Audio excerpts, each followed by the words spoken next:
शर्मा और पिछली वीडियो में हम आपको पाठ 15 नौकर के बारे में बता चुके हैं, जिसमें महात्मा गांधी एक नौकर की तरह कितना सारा काम करते हैं, जिनको नौकर की तरह काम करने में बिल्कुल भी शर्म नहीं लगती है। अब आगे देखिए, शरीर से जब तक बिल्कुल लाचारी न हो तब तक गांधी को यह बात बिल्कुल पसंद नहीं थी कि महात्मा या बूढ़े होने के कारण उनको अपने हिस्से का दैनिक शारीरिक श्रम न करना पड़े। उनमें हर प्रकार का काम करने की अद्भुत क्षमता और शक्ति थी। वह थकान का नाम भी नहीं जानते थे। दक्षिण अफ्रीका में बोआर युद्ध के दौरान उन्होंने घायलों को स्ट्रेचर पर लादकर एक एक दिन में 25-25 मील तक ढोया था। वह मीलों पैदल चल सकते थे। दक्षिण अफ्रीका में जब वे टॉलस्टॉय बाड़ी में रहते थे, तब पास के शहर में कोई काम होने पर दिन में अक्सर 42 मील तक पैदल चलते थे। इसके लिए वे घर में बना कुछ नाश्ता साथ लेकर सुबह 2 बजे ही निकल पड़ते थे। शहर में खरीदारी करते और शाम होते होते वापस फार्म पर लौट आते थे। उनके अन्य साथी भी उनके इस उदाहरण का खुशी खुशी अनुकरण करते थे। एक बार किसी तालाब की भराई का काम चल रहा था, जिसमें गांधी के साथ लगे हुए थे। एक सुबह काम खत्म करके वे लोग फावड़े, कुदाल और टोकरियां लिए जब वापस लौटे तो देखते हैं कि गांधी जी ने उनके लिए तस्तरियों में नाश्ते के लिए फल आदि तैयार करके रखे हैं। एक साथी ने पूछा, आपने हम लोगों के लिए यह सब कष्ट क्यों किया? क्या यह उचित है कि हम आपसे सेवा कराएं? गांधी ने मुस्कुराकर उत्तर दिया, क्यों नहीं, मैं जानता था कि तुम लोग थके मादे लौटोगे।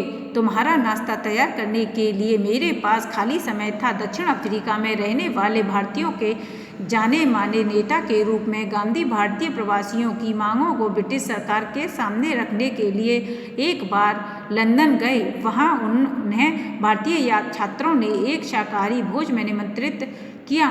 छात्रों ने इस अवसर के लिए स्वयं ही शाकाहारी भोजन तैयार करने का निश्चय किया था। तीसरे पहर 2 बजे एक दुबला पतला और छरछरा आदमी आकर उनमें शामिल हो गया और तस्तरियां धोने, सब्जी साफ करने और अन्य छुटपुट काम करने में उनकी मदद करने लगा। बाद में छात्रों का नेता वहां आया तो क्या देखता है कि वह दुबला पतला आदमी और कोई नहीं, उस शाम को भोज में निमंत्रित उनके सम्मानित अतिथि गांधी थे। गांधी दूसरों से काम लेने में बहुत सख्त थे, लेकिन अपने लिए दूसरों से काम कराना उन्हें पसंद न था।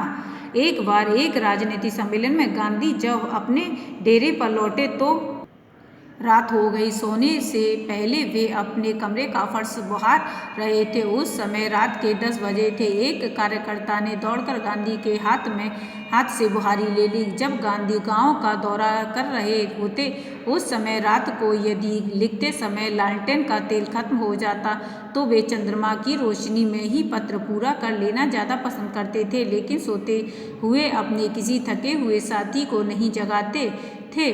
नौ खाली पदयात्रा के समय गांधी ने अपने शिविर में केवल 2 आदमियों को ही रहने की अनुमति दी।